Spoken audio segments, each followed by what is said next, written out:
the Urban Design Commission will call to order. It's approximately 6:50 on January 30, 2013. And the, what's the name of the meeting, Mr. Urban Design Commission. Yeah, so I guess that's it. Okay, so we'll go ahead and take the roll. Thomas Tiber, Here. Stephen Pratt, Here. Monica Sullivan, Here. Monica Emerton, Here. Jim Sawhill, Here. Jeff Dinwiddie.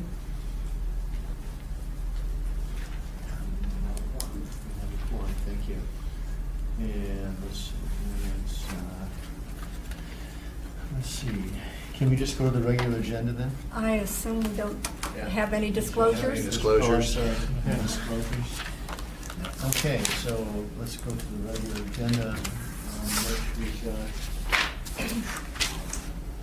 one meeting, one item on the agenda, case 2013-025, discussion concerning the future of the Urban Design Commission and development of a resolution about the Title 21 rewrite project for assembly consideration. And I will, I guess that's the agenda item. So, I guess we can, do we just begin by? Mr. Chair, may I speak briefly? Yes, please. Thank you. My name is Erica McConnell. I'm the current planning manager. I've met some of you. I think I've met all of you. I've been involved with the Title 21 rewrite project since 2003 when I started at the municipality, almost the whole life of the project. I think, as you probably all know, we're at the point where the almost final, basically the final draft is at the assembly level for consideration.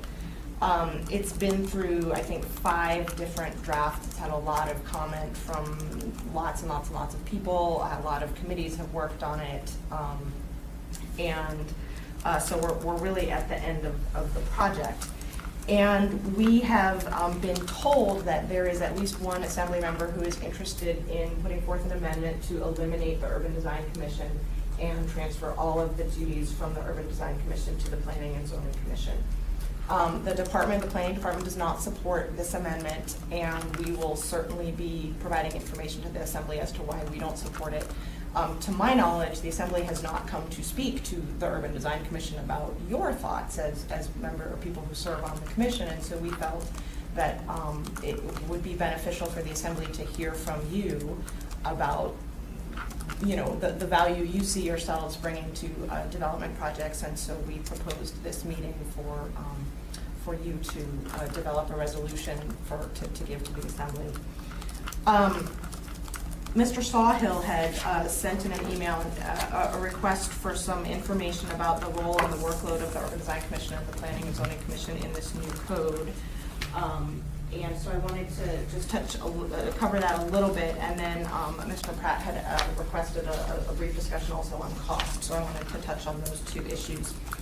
What I've provided to you are 2 long sheets, the legal size sheets. One has it's titled Urban Design Commission at the top. On the left side, it has the powers and duties as they exist in the current code or green book here. And on the right side is the powers and duties as listed in the version of the Title 21 rewrite that is before the assembly. I've provided the exact same document for the Planning and Zoning Commission. And then the third thing that I provided is a chart of the allowed uses in the zoning districts in which they are allowed, and I highlighted in orange all of the things that are conditional uses, which go at this point to the Planning and Zoning Commission, and all of the things that are what we call major site plan reviews, which I'll explain in a minute how those are, who reviews those, who's the decision-making authority for major site plan reviews, but those are the kind of 2 significant types of approvals that there's been some, or especially the major site plan, there's been some kind of tug on. So I wanted to highlight a couple of changes between current code and proposed code with regard to certain types of approvals. One of the sort of guiding philosophies that went into the development of the new code was a desire to treat public projects and private projects the same. That really the standards and the review processes should be about the type of use and not the ownership of the use. So To that end, the public facility site plan review process has been eliminated. The public facility landscaping review process has been eliminated, and the highway landscaping review process has been eliminated. That's not to say a lot of public facilities won't still get a review, and I'll explain how. But that was kind of one of the thoughts that went into this change.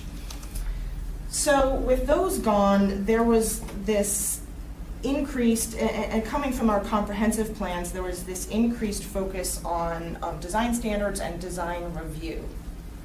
So of the types of approvals that you get to do a project, if something's just outright permitted in the zoning district, you don't come to the planning department, you go straight to get your building permit and you're good to go. If you are required to get a conditional use, the use may or may not be appropriate in the district. It depends on where it is and what the design is. That has always gone to the Planning and Zoning Commission. That remains at the Planning and Zoning Commission. There are a couple uses today that go through public hearing site plan review that aren't public facilities, and really the one that comes to mind is the big box review. So large retail establishments that are over 20,000 square feet get a public hearing site plan review. And then there are certain types of uses that go through an administrative site plan review.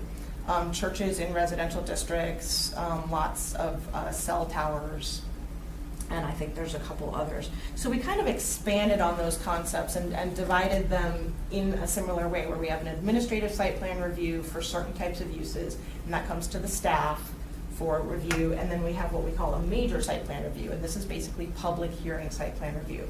So that remains in place for large retail establishments, retail type uses that are over 20,000 square feet. And then we've also proposed that many public facilities will be a major site plan review. So fire stations, major site plan review, schools, it's gonna catch both public and private schools. What else? Colleges, museums, libraries, aquariums. Yeah, you can see, and it's not necessarily those uses in every single district, but some of them are every single district. It kind of varies. But anywhere where you see the yellow highlighting and there's an M, that means public hearing site plan review. Our original proposal was that all public hearings, all major site plan reviews would come to the Urban Design Commission. Well, the Planning and Zoning Commission wasn't thrilled about that. They feel that particularly larger projects have a lot of kind of land use issues associated with them, not just design issues, and they feel that they are very much the board to deal with land use issues, and that the Urban Design Commission is a design review, not a land use review body. So in 2007, there was the staff started an attempt to transfer some site plan review authority from the Planning and Zoning Commission to the Urban Design Commission, kind of in preparation for the new code, to sort of ramp up, to say, look, the Urban Design Commission is intended to get these duties in the future. They're perfectly capable of handling these duties. Let's start giving them some of these duties, to ramp up into the new duties of the new code. The ordinance got changed around a whole lot from what we had originally proposed, but in the end, that I think was where all public facility site plan review except for, what am I missing? No, all public facility site plan review got transferred to the Urban Design Commission. So that's why you now see schools, fire stations, parks, things like that. But at the time that ordinance was passed, the Planning and Zoning Commission recommended a split based on the size of the facility. The Assembly didn't end up adopting that, but the Planning and Zoning Commission had recommended that developments that are 100,000 square feet or greater would continue to go to the Planning and Zoning Commission. Anything smaller than that would come to the Urban Design Commission. And any type of residential development that required this sort of review that had 140 units or greater would go to the Planning and Zoning Commission. And anything smaller that required a review would come to the Urban Design Commission. One question, Yeah. is the 100,000, is that the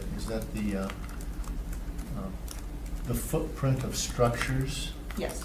It's the gross floor area of the structure. It's not But the it's not the footprint. site. It's not the site, no. Okay, thank you. So when the commission reviewed this document the second time, the 2012 commission reviewed this document, they brought up this issue again. We're not comfortable giving all of this review authority to the Urban Design Commission. And they said back in 2007, we had proposed this split, and the Assembly Committee said, oh, that sounds okay, put it in there. So that's the current proposal, is this split. In reality, that'll still mean, in my opinion, the majority of major site plan reviews would still come to the Urban Design Commission, because there just aren't that many projects that are 100,000 square feet. But, there'll be some. So one of another major change is that variances from design standards are now proposed to come to the Urban Design Commission. It's a big change, and that's something that assuming everything goes the way it's written in the code now, we'll have to be, working on examining the standards and understanding how those will happen. But I would point out that's in the Urban Design Commission sheet, A6 talks about the variance standards, so that's a change. Things that you would continue to have in your powers and duties that you have today would be the plans in hand, design review for road projects, that kind of phase 3 of the 3-phase road project review would continue to come to the Urban Design Commission, and sign variances would continue to come to the Urban Design So Commission. let me just interrupt you and we'll just note for the record that the chairman has arrived. Thank you. Thank you. So that's kind of a quick and dirty on the powers and duties issues, and I'd be happy to answer any questions, go into more detail. But let me jump quickly to Let me ask you about the variances. I don't think that we've dealt with any of those, but how many of those are there? Like last year, do you know? How many requests for variances? I have that number, but I would have to go look it up in my office. I can go get that in a minute if you like. No, well, I'm just wondering, because that has to be governed by, there's got to be some kind of precedent, and you've got to, that can get, real, I guess involved. I was just wondering. Currently, the UDC hears sign variances. Right. But I think while you've been on the commission, we haven't had any. So, but we've had them before. You guys are gonna have one next month, right? Yes, it's on the agenda. Thanks for reminding me. Oh, Yeah, there is okay. one on the agenda for February. But it's not like we have 3 of these a month. No, yeah, and it'll kind of be treading some new territory. Traditionally, variances tend to be just dimensional, but with a lot of new standards that, so let me take a step back. Another sort of guiding concept that went into the development of the code is we were trying to provide more certainty to both applicants, developers, and the public by having more standards. Here's the expectation, here's what the public can expect. It's not, well, come to the hearing and see what gets worked out. It's, here's the things you have to meet. And so we proposed many more standards for uses and some for zoning districts and things like that.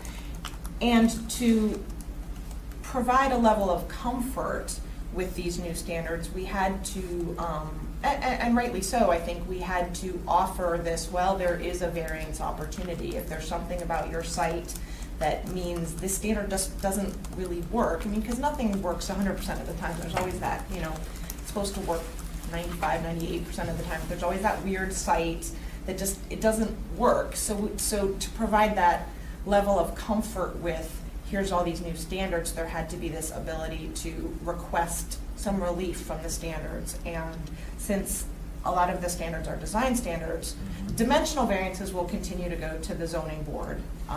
But the design variances, it was felt appropriate to bring to the Urban Design Commission as the design body. So I think, should everything go forward this way, there'll be a little bit of like, we're feeling our way together to figure out how this is gonna work. 2107, the design standards is a whole new section of the code. We've never had that before. And it's toned down quite a bit from what we've had, but it'll be There's a interesting to see what volume landscaping of work that creates. I think it's gonna create a lot of work for the Urban Design Commission. I think it's gonna be very needed because, it's like a design standard can say something like, for instance, don't use T111, and then but I'm gonna use it in a way that it's gonna be so good and it's gonna work.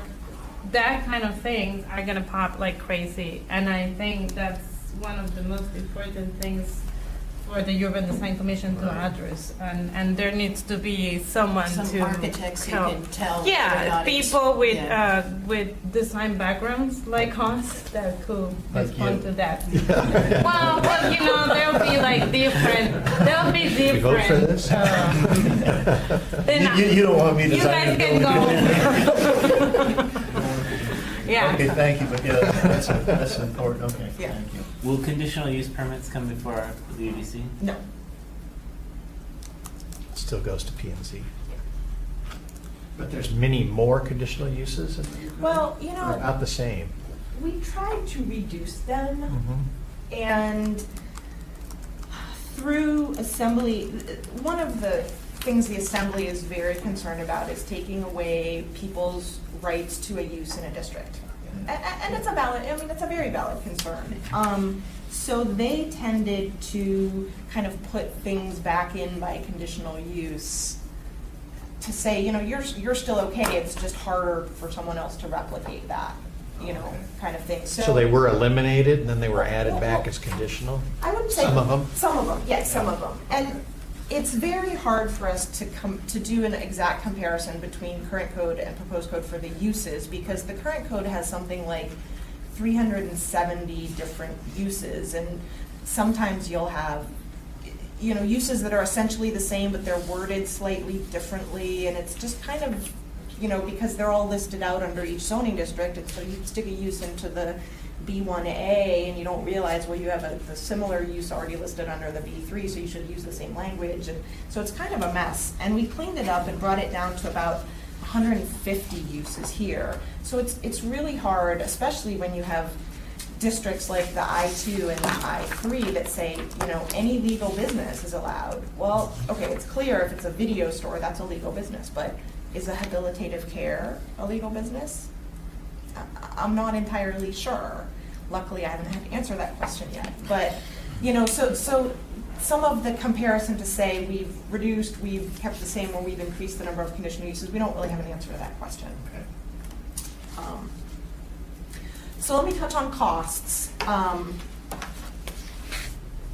couple years ago, all boards and commissions used to get stipends, and that was eliminated a couple years ago. So we don't, you guys volunteer out of the goodness of your hearts, desire to serve the community, whatever your personal reasons are, and we thank you very much for what you do, but we don't give you anything. So in that sense, eliminating a board doesn't really save us any money. It's your staff mainly, right? Well, so if everything, if they eliminate the UDC, everything that the UDC is supposed to do will go to the Planning and Zoning Commission. So we're not taking away any cases. We're not removing any sort of review process. We're just shifting it. So staff will have the same number of cases to write. There'll just be more Planning and Zoning Commission meetings, and we'll staff them, and the cost that we see is going to be borne by the applicants, who are going to have to wait longer to get their cases heard because the Planning and Zoning Commission has such a heavy workload. So that's our interpretation of the financial or the cost ramifications of eliminating the Urban Design Commission. So you think that, and then that's what I was, I assumed that's maybe what they were thinking, was somehow if you consolidate, you achieve some kind of efficiency. But as far as we know, the avoided costs are zero. And that's Yeah. really what okay. Yeah.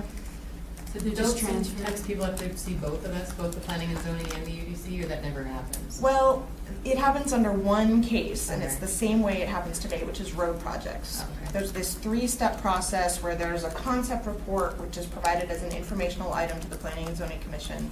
Then there's a design study report, which goes to the Planning and Zoning Commission, and it usually includes alternatives with a recommended alternative, and the Planning and Zoning Commission, confirms the recommended alternative or picks a new one or whatever. And that's usually at about 35% design. And then when they get to about 65% design and they have the kind of details and the plans in hand, that's when they come to the Urban Design Commission. And those are government projects. They're not, we're not making any private landowners, private applicants come to multiple commissions. Okay. Yeah, so staff time would be the same. Yeah. Same number of evening meetings, same number of this, that, okay. It might even be a little more expensive, because when we go to UDC, we might have, currently we have 2 to 3 usually, cases on the Yeah. agenda. Yeah, And, but so we can get through, we're not there longer than 8:30, we're usually Yeah. out of there, Yeah. from your guys' personal experience. But if those cases are now going to the Planning and Zoning Commission, staff is gonna be there, because we're gonna have so many cases, all of us, all of us will be there. a couple. And we'll be there, all night, just waiting for our case to come up, which is more expenditure and overtime for staff. So we shouldn't be worried, right? We're not going We've anywhere. gotta make these sort of Well, things that- known yeah. to the Well, that's- assembly. Yeah, that's really good point. Yeah. I mean, really good point. It seems like the real cost is to the applicant. I mean, it's a potentially, by eliminating the commission, it's potentially inhibiting development because it's or prolonging, delaying, and Delay. and it's the cost that's associated with that. Mhm. And there will be a delay, there's just no question about that. And it's about your service too. Yes, What kind of service right. are you giving? Having Right. the urban design will promote you to have a better service to customers. Exactly. And time is really a big thing that the applicants talk with us about, and I need this quickly because, they're kind of doing things at the last minute, like lots of us do, And you and guys are aware of the construction season, that, our busiest time for the UDC or even P&Z is, fall and winter, because, they're going out to bid in the spring for construction in the summer, so.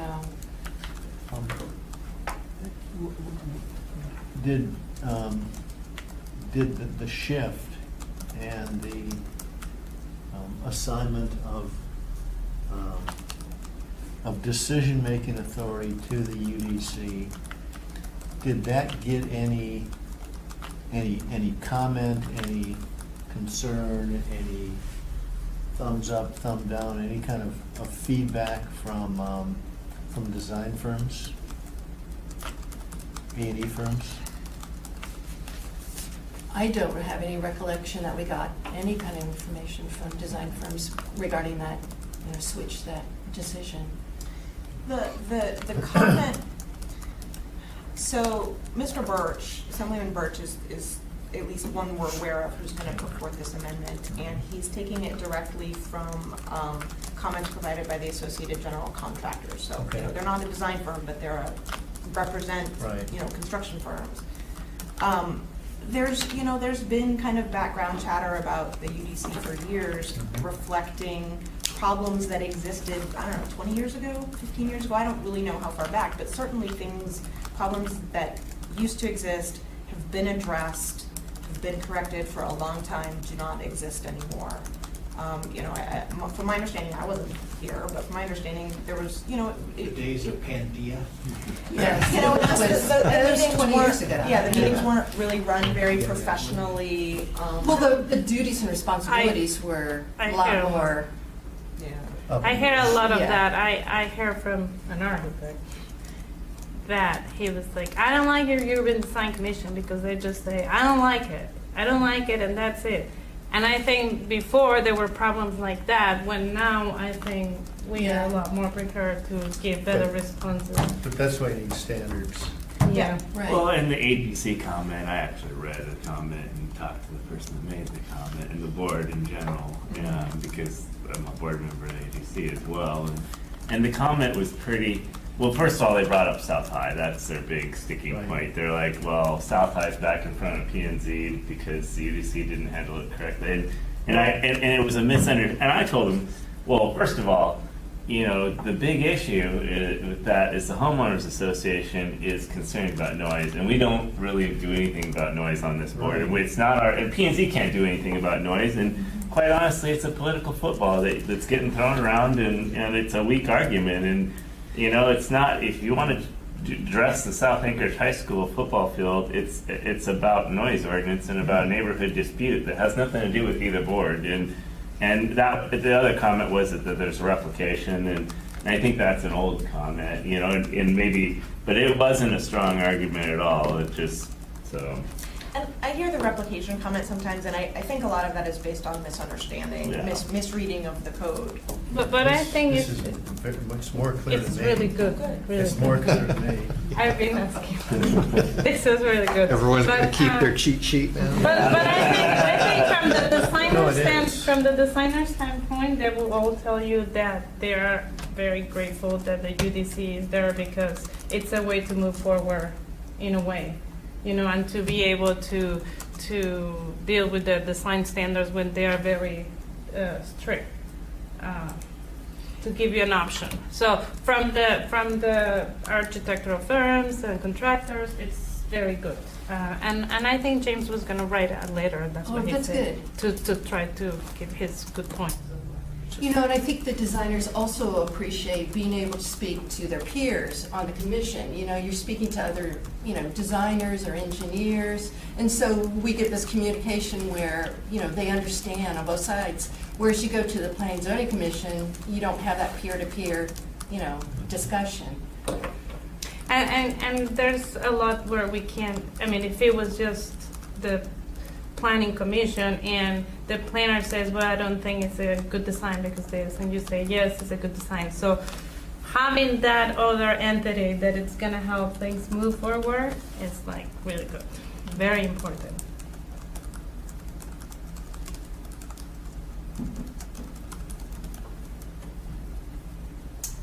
Our biggest change looks like item number 2. Things like that, something we haven't done. Major site plan review. First, small gross area and small residential under 140. And 6, I think. Yeah, 6 too, yeah. So- And will that, and is that gonna be like variances where, their house sticks out, or they have a deck that's not, what kind of variances are we talking here? 'Cause So we're not talking about like encroachments, like they go into their setback. That's a Right. dimensional variance, and that will continue to go to the zoning board of Okay. examiners and appeals. But, it's hard to know how this will be used, because certainly for the building design standards, we offer this alternative compliance thing where you can propose an alternative design from the standards that meets the intent in a different way. Variances basically are, I can't meet the intent, I can't meet the standard, I have to do something lesser. And so, there's specific standards in here, and I can make copies to show you what they are. But say it's a landscaping thing, and maybe they have I don't know, maybe they have a situation where they can't put in the plant material that's required. I don't know if that's a good example, but it's good enough. I was thinking some of the commercial standards are what we're likely to get. maybe, yeah. What about parking? Because parking's huge in there. Orientation to the street, solar What- orientation, pick 2 out of these 4. There's a lot. I think there's going to be resistance initially from the You know- architectural community. I think something that comes up,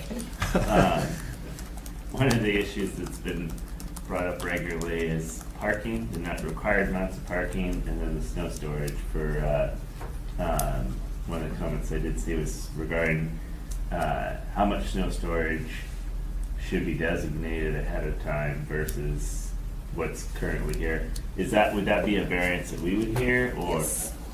Because I see that being a huge sticking point, and. How many pages is 2107? Well, let's see, it goes from, like 60, 70 pages. 307 to Chapter 7 was like a year and a half. 469. So it's about 160 pages. So it's 160 pages of code that we would hear variances from. You can reduce the font. It's likely to create some effort. Well, if there's, And you know, we've tried to provide other ways to be a little bit more flexible. So we have this concept of minor modifications. So you can. That's approved by the director, right? Well, no, it depends. If it's a major site plan review, if it's something that you would hear anyway, if it comes to the Urban Design Commission, you would wrap in the decision about the minor modifications with your approval. If it's a permitted use or an administrative site plan review, then it would be approved by the director. If it's in a part of a conditional use, then it would be approved by the Planning and Zoning Commission. So it's basically the decision-making authority for the minor modification is the same as the decision-making authority for the whole application. But basically what that says is you can request, I think it's I can't remember if it's a 5% or a 10% adjustment of the standard in up to, I think, 3 situations in your application. Let me just double check on that. 5%.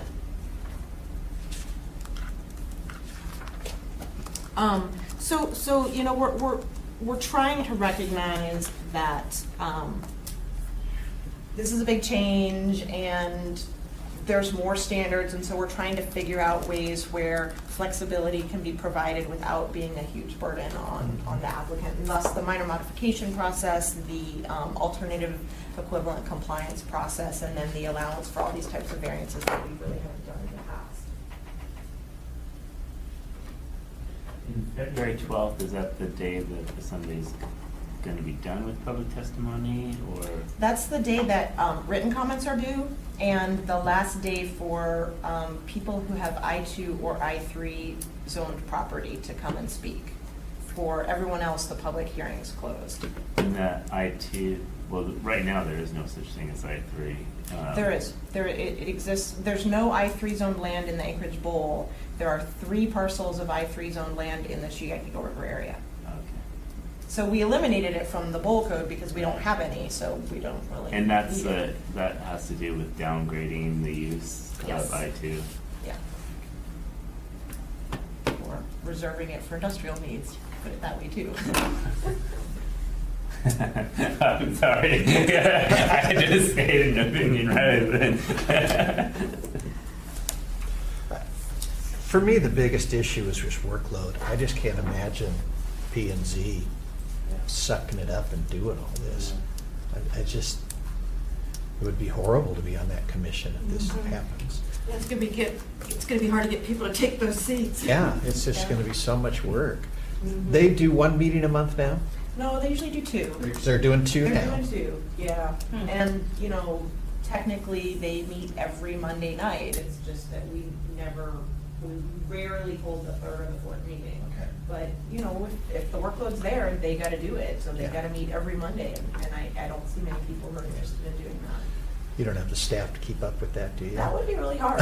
Yeah, We I have, don't know how we you have would. 5 planners. It's a lot of cases to write. And one of them's really focused, you know, one of them's the plating officer, so he's Yeah. really, you know, committed to plating cases. So Yeah. basically, we have 4. Yeah.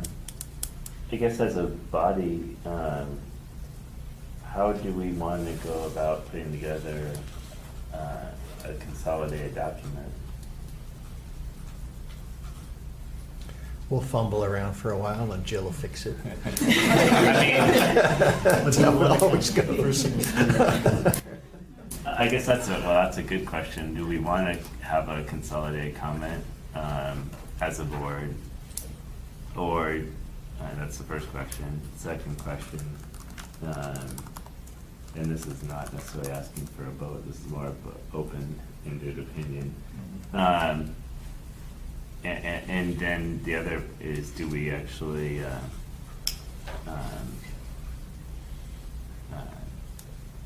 how we go about putting together a letter, if we do, so.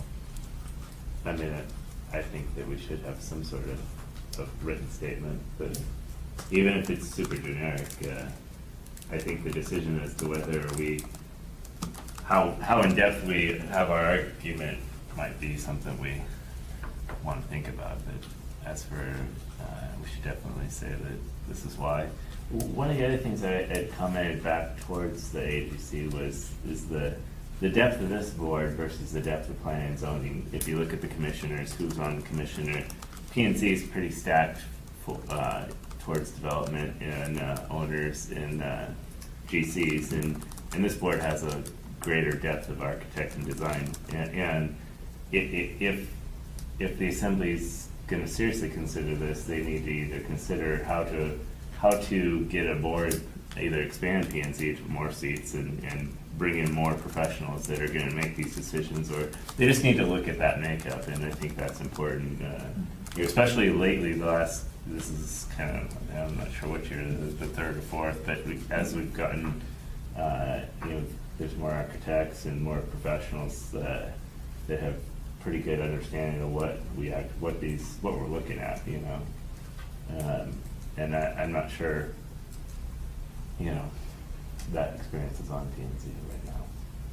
I should mention that earlier versions of Chapter 2, where the powers and duties live, included recommended makeup of the boards and commissions, and through the process, it was recommended by some of the assembly members that information get taken out of Title 21 and put into Title 4, which is where the kind of boards, all the various boards and commissions in the city, not just the land use boards and commissions, but all of them, kind of live in Title 4 as, what they do. And so we took that stuff out of Chapter 2 and put it into an ordinance amending Title 4, which has kind of sat. So it's still our intent to take that forward, and I apologize, I didn't bring a copy of it, but I'd be happy to email it to you about what it says about who should sit on the Planning and Zoning Commission, what types of professions, basically, and then what types of professions should be sure to be included on the Urban Design Commission. So I'd be happy to email that to you. Oh, that would be really good. It's, And certainly it kind of follows along with, the more kind of design professionals on the Urban Design Commission, whereas I think Planning and Zoning Commission, a planner, a lawyer, real estate professional kind of thing, but not people who are so focused on, All the people that want to run for Assembly, get on there. The political hacks. State representative. For the record, that was Jim Saul.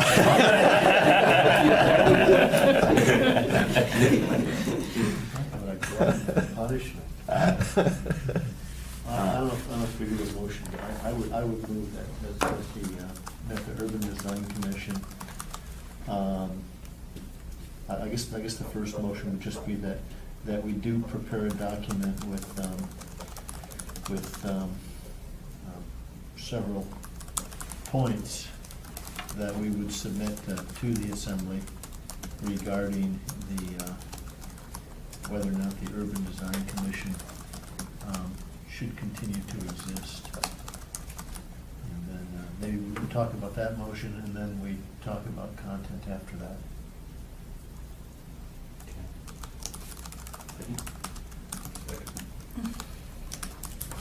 Discussion. I think I said it before, I think that we definitely have a response, and as for the content, I think that it might be easier to pick 4 or 5 different simple points and have a clear and concise document rather than the rambling one. I think these are assembly members, they just need the 4 strongest points and leave it at that. We had thought probably the best format to do that in is in a resolution. With the whereases and that sort of thing. And Jill had the idea that we could start to put some of these points up on the board, so we all can see them and modify them or that sort of thing while we're all here. And then, then we could develop a draft and send it all out to you, and then you guys can do whatever you like with them, any changes, get those back to us. And then we'll need to meet once again, probably at a lunchtime, if we find a day when you guys could come over here, because the commission does have to vote on that resolution. And then, Jill has to do her thing, so, and then we should be finished. We can't vote by email, I guess, huh? So far we talk about, sorry, Can we put that in here? so far as the important points, I mean, I think we put the workloads that planning and zoning will get, which that will probably service, that was another one, the service that they're gonna provide is not gonna be as good as, people is gonna be having to be waiting. The other one was the design, the Urban Design Commission is more design focused. So that's 3. What else we just commented? I think the difference between site plan review and land use review, just that distinction should probably, you're right, that should be one point that somehow we address. Give me just a second. It's back on because it died while we were talking. Or maybe we should say design review instead of site plan review, because that covers Yes. everything. And then you can talk, another main point, I think, is, a point that you made, that the Urban Design Commission, at least as it's constituted, it actually has people that can be responsive to the A&E community with regard to design standards. And the Planning and Zoning Commission, It's more lawyery. yeah, it's just a different, Yeah, they're different makeup entirely, yeah. We're better suited. Yeah. yes. I think you gotta have some sort of a rebuttal, though, to the concerns that have been, or the basis for the motion, or this amendment that's being thrown out there. So, okay, EUDC is arbitrary and capricious and decides to add all this extra stuff on, I think you need to address that. Well, these are the facts, something to rebut the concerns, because I think that's gonna be what gets thrown out there. And you can talk about workload and everything, I think that's very important, but having something that's gonna address the concerns, what are the concerns of EDC, well, let's address them. That's a good point, and actually having the UDC as a separate entity lets that organization understand and focus on standards, so it's not arbitrary and capricious. Yes, even now for years, we've been basing it, on the code or, adopted plans. When you guys do your motions, we always stress, so that we're not arbitrary and capricious. Well, I think, my experience was that we actually go a step further too, and we will, engage the applicant and say, well, these conditions are, will they work for you? Is there anything in there that's going to be a barrier to this work?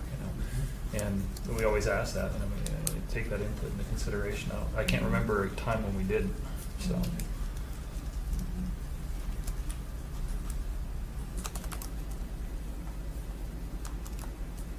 What was the other one that you mentioned? You mentioned, oh, the workload. The workload. Would you mind repeating what you had said earlier? Well, that eliminating the Urban Design Commission will create a lot of work Increase or workload. increase the workloads of the planning commission, and that will prevent good service to the customers. And I think. And will create more, we talked about a little that you might think that it might create more cost for you guys. Related to that is And more cost to the municipality. Yeah. that it'd be hard to fill the seats. Once we describe the workload, that they may be meeting for 4 Mondays a month. 52 Mondays a year. And on Ms. Sullivan's point is, we also believe that the new code will increase both boards' workload just by being adopted, both in its entirety, even just the way it is now. The work is going to be more, and there's already a part of the comments back where the permitting already takes a good amount of time. If you eliminate the UDC, you're gonna increase the amount of time that it takes to permit. You won't eliminate, you're not gonna streamline permitting by eliminating a board and doubling a board's workload. That's just not gonna happen. What's gonna happen is that the permitting is just gonna take longer. If you don't get a slot and you for some reason aren't prepared for your slot, you may get bumped 6 months to get to the next P&Z meeting. I mean, that's real.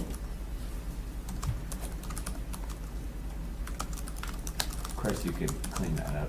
Yeah. Bumped might not be. I know. No, that's. It's just, there's gonna be a backlog, Right. I believe would be the right. Yeah, increased permitting time. Because that was the direct comment from ABC, was that they were wanting to decrease bureaucracy, increase efficiencies, and cut permitting time. That was in the direct comment to Mr. Birch. So Say that again, increase? they wanted to increase efficiencies, decrease the time that it took to get a permit. That was the thought process behind eliminating the UDC. Okay, wanted to increase efficiencies, decrease time it took to get a permit in the last one? I think I had the email. And are we quoting AGC?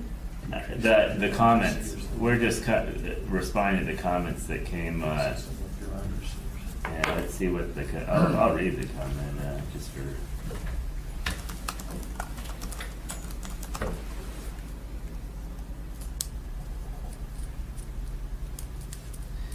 All right, chapter 210240, page 14. You probably don't have to put this in the notes. Okay.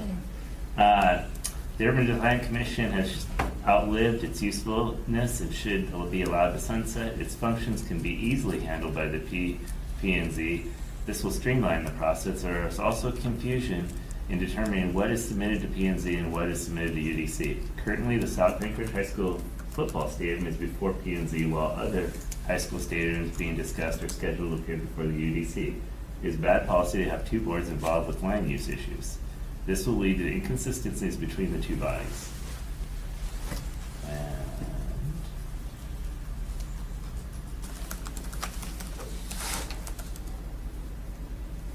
that was one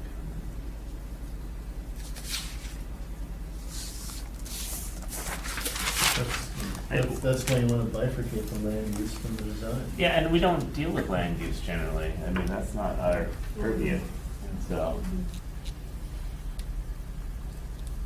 You deal with traffic issues and stuff, you know, when you looked at the UAA arena, you know, you looked at issues of how it's gonna affect the surrounding area, so it's not like, you know, you can't address things like that.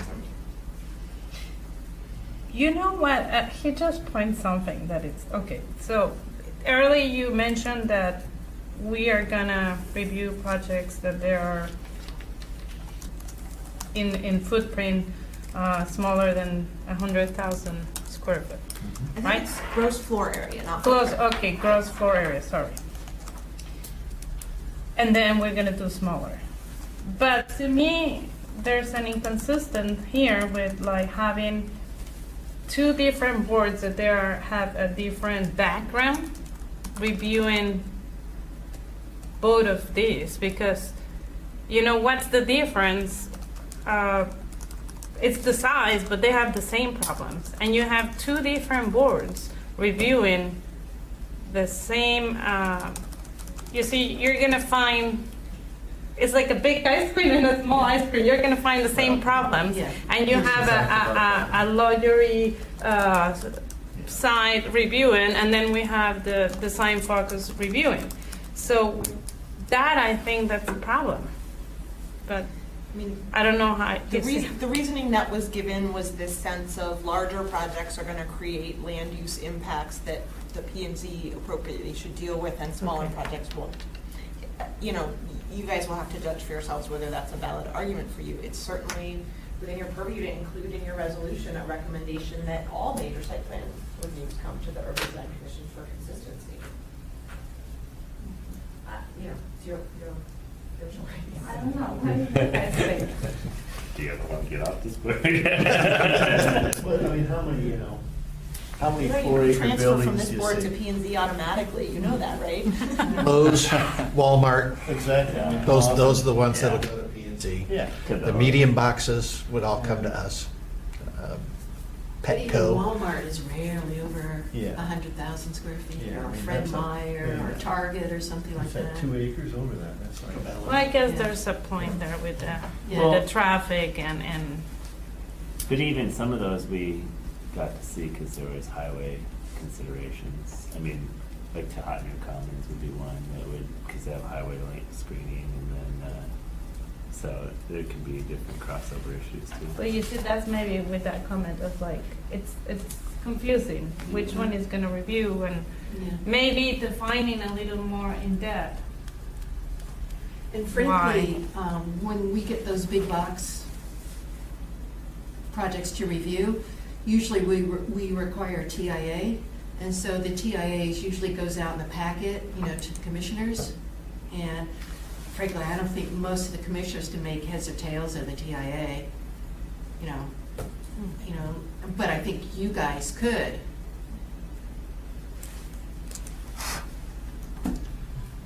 Yeah, I don't think we can worry about that because Right. that's just, But that's just an example, you know, of things this. just Oh, happen. but I could see the Yeah. confusion. Yeah, but that's.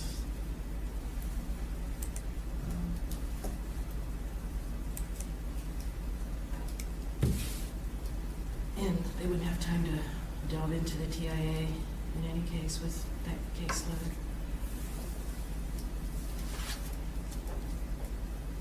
I think not having a division of labor, increasing the time to get approvals, that should be a. That's really the If issue. that's true. Mhm. Yeah, You know, And- and if they do eliminate the board, then they're gonna have to change the makeup of P and Z. right.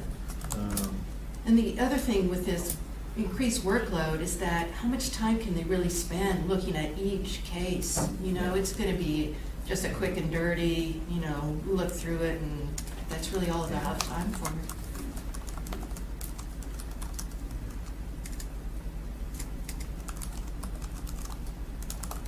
So as far as how we move forward, I mean, we made a motion to present a resolution.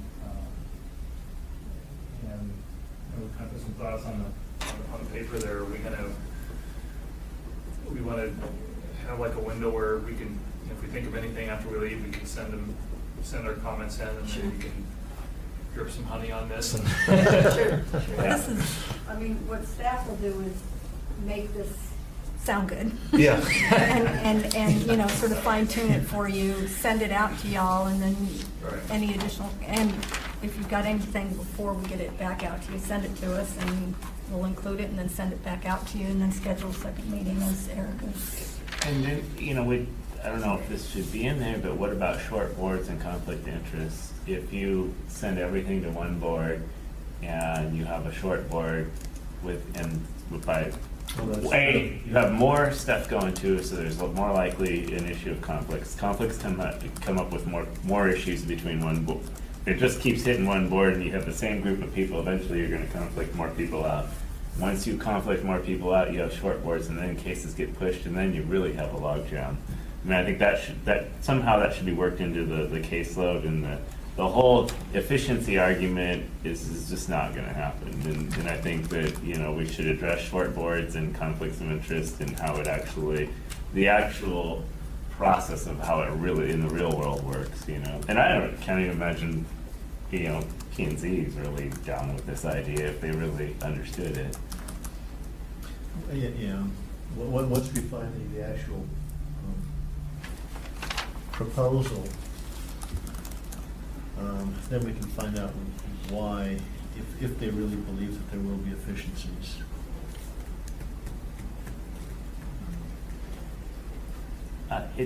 If it sunsets, what's the sunset date? Do you know? March, So, yeah, there is a sunset date, but I think it's 2014, or is it this year, 2013? I thought it was 2013, mid-March, I thought it was.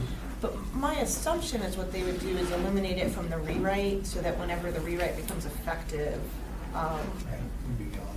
the UDC would be gone. Oh. And if you just want a little update on the considerations of effective date, the proposal on the table is to make the new code effective on December 1st, I think, of this year. There's people who want that to be pushed off to December 1st of next year. And then there's kind of that in-between of allow all of 2014 to be like a choice. You can pick one code or the other. So that's, the assembly will debate that and make a decision. Use words like comparative advantage. So I don't know if we know there, but also one of the other points was that now with the new design standards of Title 21, the importance of a board with design background is gonna increase. Yeah, with the new design standards. Yeah.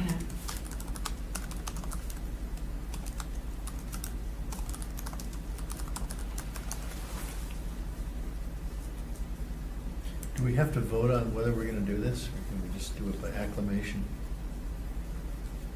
You mean not have to come together and meet? Yeah, I mean, yeah, we've got a motion, we never really officially said we're gonna file comments. We know we need to. I think I asked if If we anybody was wanted at to the vote. consolidate. Okay. No. I don't remember Thomas. Oh, I didn't? No, so it's really still sitting out there, and these are points you're discussing. Yeah. All right. And So do we need to do that? Yeah. If it's more convenient, we Okay, could let's meet, just- at our usual, at the LUSAC library, if that's easier for you guys to get to for lunchtime. It doesn't matter. Doesn't matter to me. Okay. Will you feed us if we show up? You should be there in 5 minutes. It's not in the budget. But it'll just be a quick, if you guys arrive on time. Take a collection of wings and pizza. Well, If you guys arrive on time, it'll be 5 minutes. Yeah. Jill will just do a roll call, and then we'll put the motion out there, you guys vote, and we're done.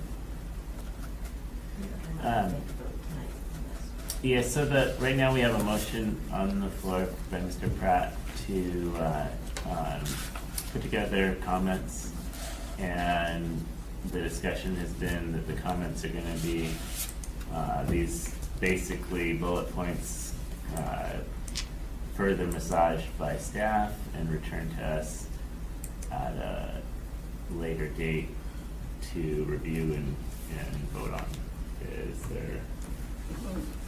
Is that clear That's- enough for you? so you're restating the motion that, Yeah, because we See, never but- actually voted on that motion. no, we did not. Oh, yeah, there wasn't any So- vote. There's So a right second, now, but we're, no vote. yeah, so we're gonna vote on that. There's been a motion and a second. We're gonna basically vote that this will go forward. Is that, Any objections? any objections? I was getting there.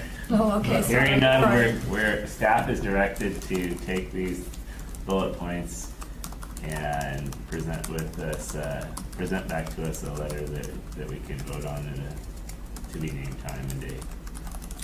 A letter or resolution? A resolution, sorry. I didn't say, but let's do that. Yeah.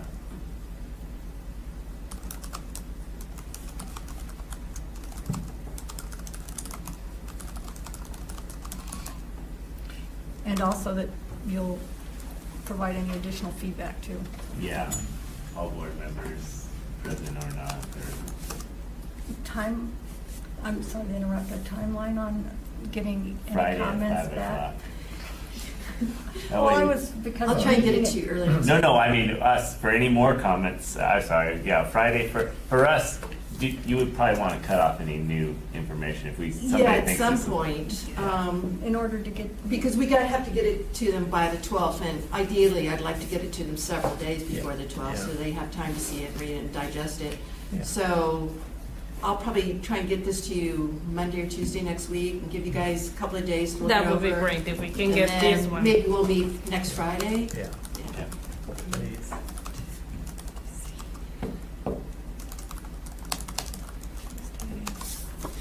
Did you say next Friday? Yeah. Thank you, sir. We have no more business. Is there any discussion? I got a couple things just going over the resolution. You know, I would start out probably with the first whereas, something to the effect of whereas the Urban Design Commission advises municipality on urban design, streetscapes, aesthetics, what other things do we do? What other value do we bring to the table? I would start with that. I would probably then go with the second bullet, something to the effect of the new code is going to increase workload on both boards. So go to that. And then third, elimination of UDC will, I don't know what adjective we want to use, dramatically increase the workload Dramatically balloon. on the Planning and Zoning Commission. And then I would probably go to, you know, the next bullet would, or whereas would be the current makeup of the board includes architects, engineers, landscape architects, contractors, project managers, arborists. Who else do we have on the board?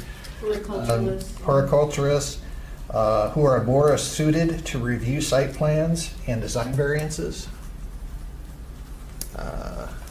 Then where should we go from there? It's an obvious. Don't be stupid. I just wanted to add those as, On that point, Yeah. are not only more appropriate, but are able to respond to A&E firms with respect to adherence to design standards. In a qualified manner. Right. are more qualified to There's some- engage. Something like Yeah. that. Thought that just jumped out of my head.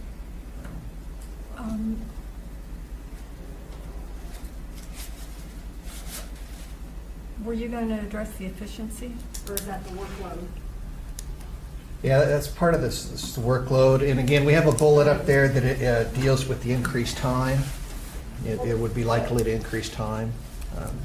So, You're just giving an order, kind of. yeah, I'm trying to Yeah. get an order. For the Yeah, flow. we just, And that's good. That's Yeah. very good. And I just volunteering to do the rough draft. Fire it over, I'll fix it up. So, I think it would be good to end the resolution with devoted customer service type stuff. Mhm. What we're providing to the public. Add that one in, John. yeah. Yeah. Would it be of any benefit, or is there an ability to do this work? What about some of the folks that actually come before UDC, if they were to actually submit some letters to you know, the department here, that would then be kind of attached to that resolution? Yeah, that would be good if you Was all. the design firm going to submit a letter? oh, Yeah. James, I can. Right, you'd said Fuck that. him, yeah. So, but it might be good if you guys know of people with design firms who, you know, Why not? encourage them to send some letters into the assembly. And they're supposed to go to the clerk's office. But you can get them to us and we can pass them on Yeah, either way. that would be easier. We We can would just pass address them. them to the chair of the assembly and then submit them to the clerk. That's a good Yeah. idea. Yeah. Yeah, I'll get one for sure, that James. Mark Kimmer. I think he has really good points. Okay. He has good thinking. Might be able to Get Peter Briggs to write one too. Oh, there you go. Yeah. Do we have any people too that have gotten credit for been on one meeting that have actually applied to us and enjoyed the experience, like thought it was worth it? Like, because that would even be more than design firms, if there's people who we've actually seen. Because it seems like one of the big arguments against is that we're not relevant and we don't listen. So if we had people who actually applied and gotten their plans gone through, that'd be willing to put their name on it, that we're worth it. Yeah, Mark and Peter both come before us regularly. Okay. So, And any other engineering firms or architects or. I'll send an email out to a few of mine. And let them know that February 12th deadline. February 12th. Yeah. And you might make the points to them about the efficiency, so even if they don't love coming to the UDC, they'll recognize Yeah. the that Quicker. it's better to Yeah. keep the What's the UDC. alternative? Yeah, so. I'd hate to take a design variance. That would not be good. All right. Yikes. Any other comments? No. Can I get a motion to adjourn? Move to adjourn.